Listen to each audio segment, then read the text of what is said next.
नमस्कार, 20 मिनट 20 खबर में आपका बहुत बहुत स्वागत है। आप सबके साथ मैं हूं प्रियंका राय। अगले 20 मिनट में आपको हम 20 अहम खबरों से रूबरू कराने वाले हैं। तो चलिए शुरू करते हैं 20 मिनट में 20 खबरों का सिलसिला। होटल और पर्यटन विभाग उत्तर प्रदेश सरकार के संयुक्त प्रयासों से आगरा के होटल में क्रिसमस महीने का आयोजन लाइट आउट ऑफ डार्कनेस किया जा रहा है। क्रिसमस त्योहार को ध्यान में रखते हुए होटल की लॉबी में 11.5 फीट लंबे क्रिसमस ट्री को सजाया गया। इस क्रिसमस ट्री पर उत्तर प्रदेश पुअर पर्यटन विकास परियोजना से जुड़े 150 शिल्पकारों के शिल्प उत्पादों को सजाया गया है। ये सभी शिल्पकार ताजगंज के पुराने मोहल्लों में रहते हैं, जो कई पीढ़ियों से पच्चीकारी, जरदोजी और गलीचा बनाने का काम करते हैं। यूपी सरकार की महत्वपूर्ण योजना है, जिसके तहत सैकड़ों साल पुरानी मार्बल पच्चीकारी को बड़ा मंच दिया गया है। ये आयोजन 25 दिसंबर तक चलेगा। यहाँ से जो भी उत्पाद पर्यटकों द्वारा खरीदे जाएंगे, उसका सीधा लाभ शिल्पकार को मिलेगा।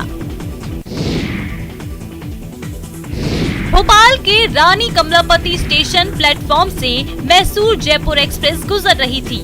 ट्रेन की रफ्तार अभी धीमी थी। उस वक्त कुछ ऐसा हुआ कि स्टेशन पर हड़कंप मच गया। तस्वीरों को देखिए, ट्रेन की रफ्तार धीमी है। तभी एक महिला ट्रेन से उतरने लगती है, लेकिन उतरने के दौरान उसका पैर फिसला और प्लेटफॉर्म और ट्रेन के बीच के गैप में वो फंस गया। गनीमत रही मौके पर जीआरपी के जवान मौजूद थे। बेहद सतर्कता से उन्होंने महिला को बाहर निकाला, नहीं तो बड़ा हादसा हो सकता था। ये पूरी वारदात स्टेशन पर लगे सीसीटीवी कैमरे में कैद हो गई, जो हमें बार बार आगाह करती है, ऐसे हादसों से सबक लीजिए। कोरोना से शिक्षा प्रभावित न हो, इसके लिए ऑनलाइन क्लासेस की शुरुआत की गई है। इस ऑनलाइन क्लास में बच्चों के जीवन में एक नए मित्र को प्रवेश करने दिया है। ये नए मित्र उनके मोबाइल गैजेट्स बने, जिसका परिणाम रहा कि एलकेजी से लेकर अपर क्लास तक के बच्चे अपने इस नए मित्र पर पूरी तरीके से निर्भर हो गए हैं, जो उनकी आंखों की रोशनी के लिए घातक बन गया है। जी हाँ, इन दिनों बच्चों में मायोपिया की शिकायत बढ़ गई है। दरअसल ऑनलाइन क्लासेस से बच्चों की स्क्रीन टाइम काफी ज्यादा बढ़ता जा रहा है और उनमें मायोपिया की समस्या शुरू हो गई है।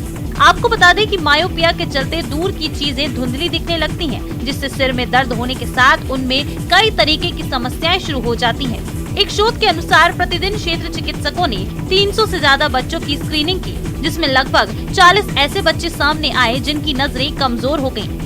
इस शोध में 15 से ज्यादा स्कूलों को लिया गया है।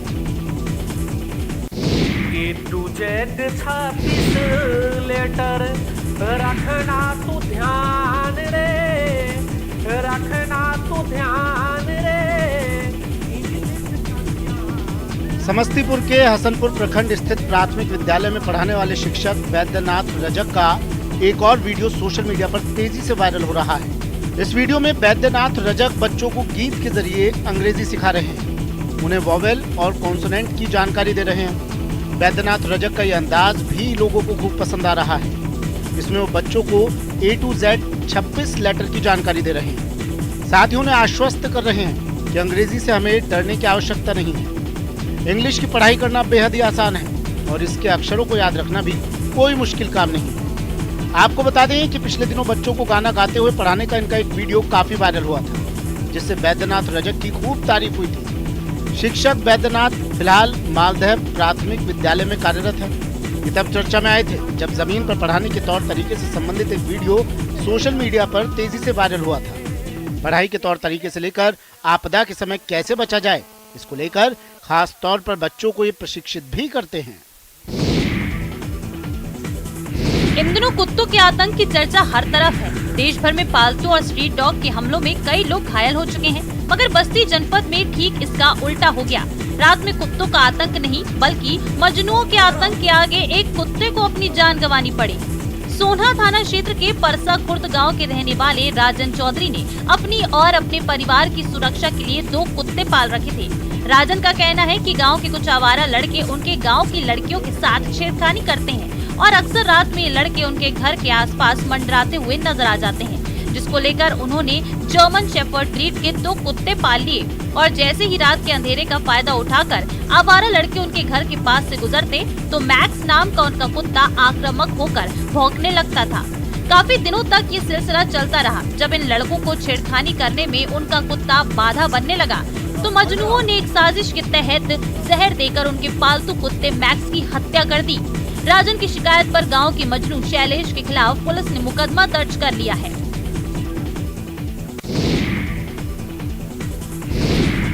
कर्नाटक के बंदीपुर टाइगर रिजर्व से 4 हाथी नर्मदापुरम के सतपुड़ा टाइगर रिजर्व लाए गए हैं। इन 4 हाथियों में 2 मेल कृष्णा, गजा और 2 फीमेल पूजा और मारिसा शामिल है। 4 दिन में करीब 1600 किलोमीटर का रास्ता तय कर अंजना ढाना कैंप पहुंचे इन हाथियों को 1 महीने तक कैंप में ही रखा जाएगा। यहाँ करीब 1 महीने तक STR के डॉक्टरों की निगरानी में रहेंगे। डॉक्टर उनके व्यवहार पर बारीकी से नजर रखेंगे और यहाँ के माहौल में ढलने के बाद उन्हें पार्क में तैनात किया जाएगा। सतपुड़ा टाइगर रिजर्व के फील्ड डायरेक्टर L कृष्णमूर्ति ने बताया कि इनकी तैनाती के बाद पार्क की मॉनिटरिंग और रेस्क्यू सहित अन्य गतिविधियों में मदद मिलेगी। बता दें कि इन हाथियों को पहले चरण में सतपुड़ा लाया गया और आगे भी 10 और हाथियों को लाया जाएगा, जिन्हें काना और पेंच भेजा जाएगा। पेंच टाइगर रिजर्व में रूनी झूनी बाघिन और उसके 4 शावकों के साथ एक अनजान बाघ जंगल में विचरण करता नजर आया है। पेंच प्रबंधन के मुताबिक रूनी झूनी बाघिन के 4 शावक ही हैं। वाइल्ड लाइफ जानकारों के मुताबिक बाघिन अपने शावकों के साथ किसी अन्य बाघ से खतरा होने के भय से किसी अन्य बाघ को अपने शावकों के आसपास भटकने नहीं देती है और वीडियो में सहज नजर आ रही बाघिन से इस अनजान बाघ का रिश्ता होने का अनुमान लगाया जा रहा है। पेंच टाइगर रिजर्व ने इस दुर्लभ घटना को संयोग बताया और पेंच प्रबंधन क्षेत्र में कैमरा ट्रैप लगाकर इस घटनाक्रम की जांच में जुट गई है। वहीं बाघिन उसके 4 शावकों के झुंड में एक अनजान बाघ की मौजूदगी को देखकर पर्यटक रोमांचित होने के साथ साथ हैरान भी नजर आए। एक बाघिन है जिसे हम रूनी झूनी बाघिन कहते हैं, उसके साथ 5 शावक दिखे, ट्रैप पे भी आए थे, तो इसके 4 ही शावक थे। लेकिन कल जो 5 शावक बड़े स्पष्ट तौर पे शावक की आयु के ही 5 हैं, लेकिन एक थोड़ा सा बड़ा है। अभी तक आपने कलयुगी बेटों के कई किस्से सुने होंगे जिन्होंने जमीन जायदाद के लिए अपनों को नुकसान पहुंचाया हो, लेकिन हम आज आपको 2 ऐसी कलयुगी बेटियों के बारे में बताएंगे जिन्होंने जमीन के एक छोटे से टुकड़े के लिए अपने पिता को ही मृत घोषित करा दिया। अब बेटियों का सताया पीड़ित पिता लगभग 17 सालों से खुद को जिंदा साबित करने के लिए दर दर की ठोकरें खा रहा है। छोटे से लेकर बड़े अधिकारियों तक पीड़ित पिता चक्कर लगा रहा है, लेकिन कहीं से भी उसे न्याय नहीं मिल रहा।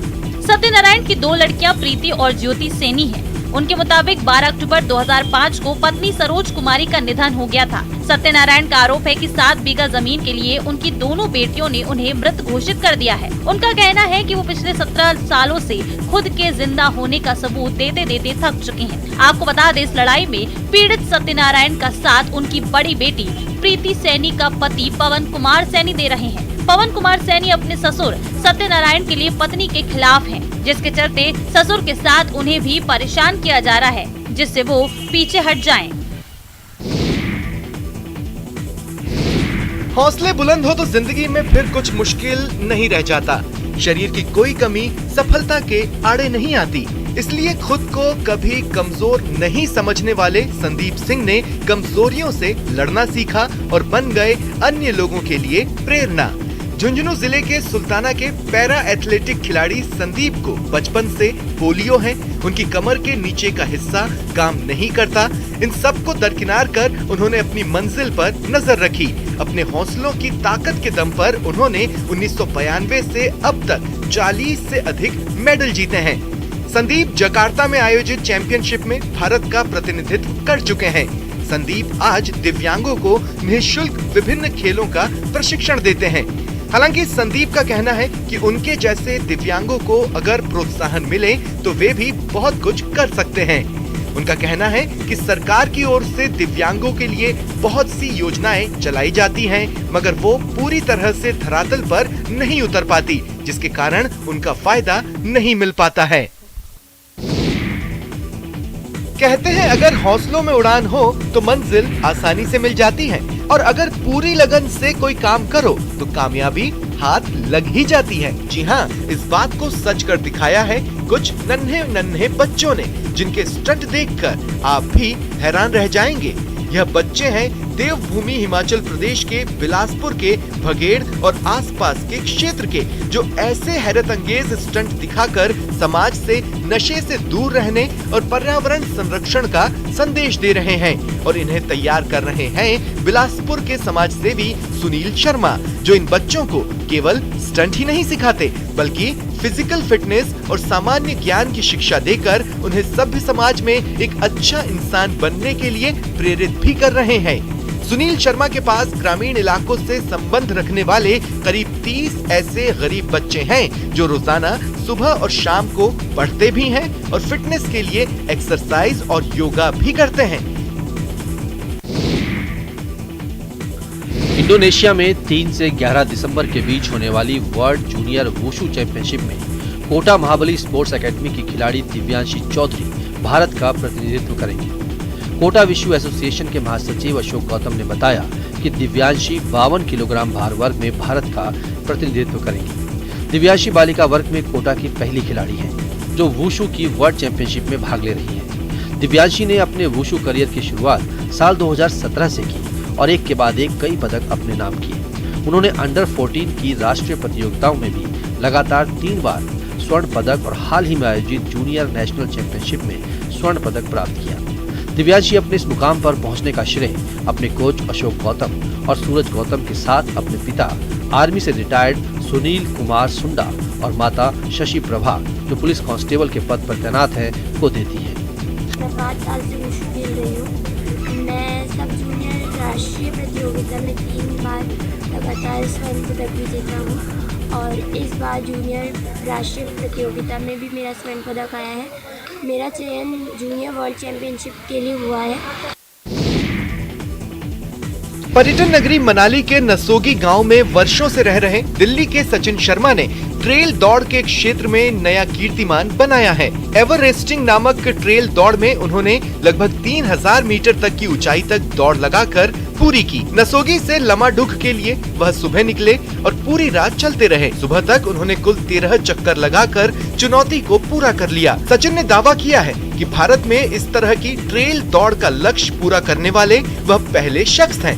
सचिन ने बताया कि 26 नवंबर को सुबह 6:38 के आसपास उन्होंने अपनी ट्रेल दौड़ नसोगी गांव से शुरू की थी और 27 नवंबर को शाम 8:30 बजे के करीब उन्होंने दौड़ पूरी की। सीधी चढ़ाई चढ़ने के बाद वह लमाडुग पहुंचे और लमाडुग से उतरते हुए नसोगी पहुंचे। ऐसा उन्होंने 13 बार किया। उन्होंने कहा कि एवरेस्टिंग 10,000 में किसी भी पहाड़ पर लगातार चलते हुए बिना रुके बिना सोए 10,000 मीटर की ऊंचाई हासिल करनी थी, जो किसी एवरेस्ट की ऊंचाई से भी अधिक है। उन्होंने 13 चक्कर में यह लक्ष्य हासिल किया। इस ट्रेल दौड़ को पूरा करने में उन्हें 37 घंटे और 46 मिनट का समय लगा।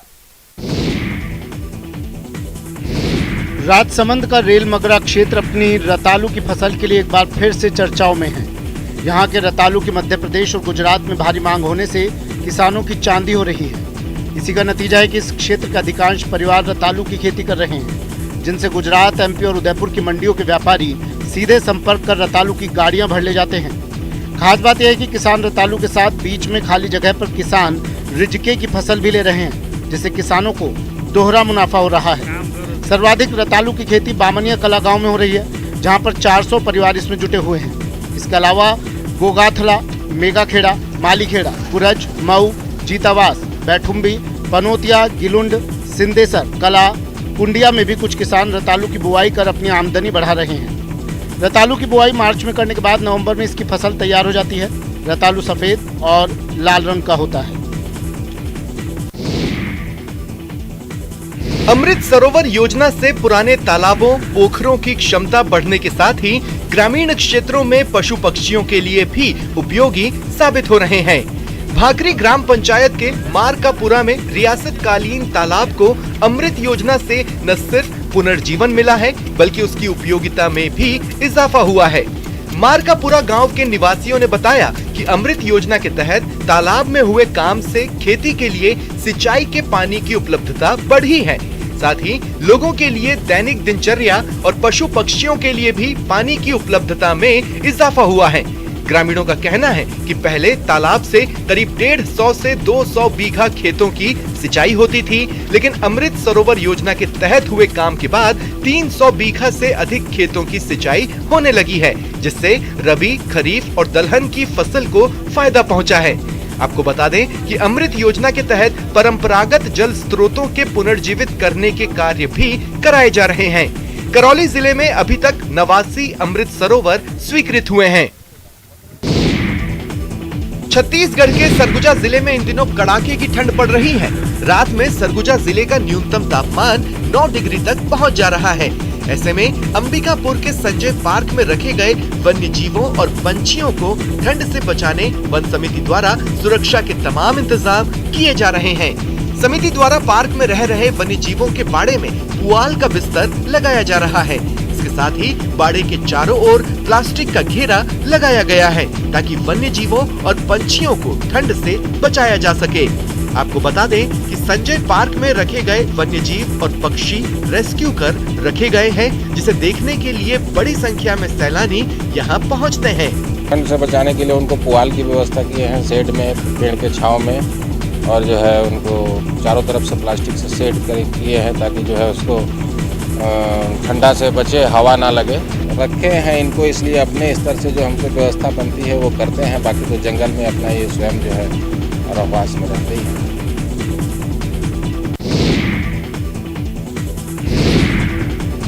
स्वास्थ्य सेवाओं में सुधार को लेकर प्रदेश सरकार लगातार काम कर रही है, लेकिन ग्रामीण स्तर तक इन सुविधाओं का लाभ नहीं पहुंच पा रहा। टोंक जिले की डांगरथल ग्राम पंचायत में चिकित्सा सुविधा बदतर हालात में है। यहाँ कहने को भले ही पीएचसी की सुविधा है, लेकिन इसका फायदा लोगों को मिल नहीं पा रहा। डांगरथल गांव की पीएचसी अस्पताल कम, आवारा जानवरों का बाड़ा ज्यादा नजर आ रहा है। इन आवारा जानवरों से यहाँ आने वाले मरीजों को जान का खतरा भी बना रहता है। पीएचसी परिसर में लाखों रुपए खर्च कर पौधे भी लगाए गए, लेकिन आवारा पशुओं के कारण और देखभाल के अभाव में सब नष्ट हो गया। वहीं असामाजिक तत्व यहाँ की गई तारबंदी को भी खोल कर ले गए। पीएचसी की दीवार बारिश के दिनों में टूट गई, जो अभी तक ठीक नहीं हुई है। हालांकि ब्लॉक चिकित्सा अधिकारी के अनुसार इसे ठीक करवा दिया गया है। ये मुद्दा मेरे नॉलेज में आया था। एक्चुअली वहाँ दीवार का इशू था कि एक पीछे की तरफ की बाउंड्री वाल जो है वो बरसात से क्षतिग्रस्त हुई थी, जिसके रिपेयर कराने के लिए जो आवश्यक कार्यवाही है वो हमारे द्वारा कर दी गई है। तेलंगाना के 2 ट्रांसजेंडरों ने डॉक्टर बनकर मिसाल कायम की है। प्राची राठौड़ और रूथ जॉन पॉल हाल ही में चिकित्सा अधिकारियों के रूप में सरकारी उस्मानिया जनरल अस्पताल से जुड़ी हैं। दोनों लोगों के लिए ये राह बिल्कुल भी आसान नहीं थी। राठौड़ को उनकी लैंगिक पहचान की वजह से शहर के एक सुपर स्पेशलिटी अस्पताल में नौकरी से निकाल दिया गया था। उन्होंने आदिलाबाद के एक मेडिकल कॉलेज से 2015 में MBBS की पढ़ाई पूरी की। उन्होंने बताया, आपकी सारी उपलब्धियों के बावजूद दाग और भेदभाव कभी नहीं जाता। राठौड़ पीजी की पढ़ाई के लिए दिल्ली गई थी, लेकिन प्रतिकूल परिस्थितियों के कारण उन्हें हैदराबाद लौटना पड़ा। उन्होंने यहाँ एक अस्पताल में काम करते हुए आपात चिकित्सा में डिप्लोमा किया। अस्पताल के अधीक्षक नागेंद्र ने बताया कि उस्मानिया अस्पताल में ट्रांसजेंडर क्लिनिक की स्थापना का प्रस्ताव था। 3 चिकित्सा अधिकारियों की रिक्तियां भी थी। इसी क्रम में इनकी नियुक्ति की गई है। इनमें एक HIV प्रभावित को भी मौका दिया गया है। अपने रोड के साइड पर और चौराहे पर खड़ी ठेले पर चाय, पराठे, छोले भटूरे, वेज बिरयानी की बहुत से ठेले देखे होंगे। उनके नाम भी लोग अपनी फैमिली या फिर अपने प्रिय के नाम को लेकर ही रखते हैं। लेकिन आज हम आपको एक ऐसे चाय और पराठे के ठेले को दिखाने जा रहे हैं जिसका नाम उन्होंने अपनी जीवनी पर ही लिख दिया है। जी हाँ, हम बात कर रहे हैं वीरान लाला जी की।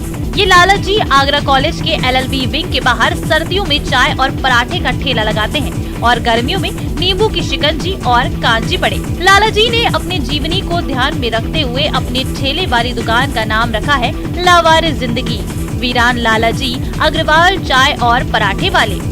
लाला जी ने बताया कि इस दुनिया में कोई नहीं है और इसी वजह से उन्होंने अपने ठेले पर ये लिखवाया है। कभी हींग की मंडी में अपने परिवार के साथ रहते थे। बचपन में माता पिता का देहांत हो गया, फिर चाची के यहाँ रहे। उनकी एक बहन भी थी, बहन ने ही उनकी देखभाल की, लेकिन कुछ समय बाद बहन का भी देहांत हो गया। लाला जी कहते हैं उनका एक बेटा है, उसकी शादी हो गई है। पत्नी का एक सड़क दुर्घटना में देहांत हो गया, लेकिन समय के साथ साथ बेटे ने भी साथ छोड़ दिया। राजस्थान की धरा देश और दुनिया की दिग्गज हस्तियों के स्वागत की तैयारी में जुट गई है। भारत को G20 शिखर सम्मेलन की मेजबानी मिलने के बाद पहली G20 शेरपा बैठक के लिए केंद्र सरकार ने उदयपुर शहर को ही चुना है। भारत सरकार इस पहली बैठक को अंतर्राष्ट्रीय स्तर पर ऐतिहासिक बनाने के लिए जोर शोर से तैयारी कर रही है। G20 बैठक को देखते हुए राजस्थान में उदयपुर संभाग के साथ साथ जयपुर संभाग, अजमेर संभाग, कोटा संभाग, जोधपुर संभाग में सम्मेलन की व्यापक तैयारियां की जा रही हैं। शिखर सम्मेलन की बैठकों में शामिल होने वाले विदेशी मेहमानों के लिए राजस्थान के पर्यटन स्थलों, ऐतिहासिक किले, बावड़ियों, विश्व विरासत धरोहरों, सांस्कृतिक एवं धार्मिक स्थलों का दीदार करवाया जाएगा। इसके साथ ही इस सम्मेलन में देश और दुनिया भर में राजस्थान में सूचना प्रौद्योगिकी के क्षेत्र में हासिल की गई उपलब्धियों से अवगत करवाया जाएगा। केंद्रीय दूरसंचार विभाग ने भारत सरकार के निर्देशानुसार G20 शिखर सम्मेलन की बैठक वाले क्षेत्रों में सूचना प्रौद्योगिकी को हाईटेक बनाने की बड़े स्तर पर तैयारी शुरू कर दी है। आपके घर शादी है तो आप सावधान हो जाइए, क्योंकि जो तस्वीर आप देख रहे हैं वो मध्य प्रदेश के राजगढ़ की है।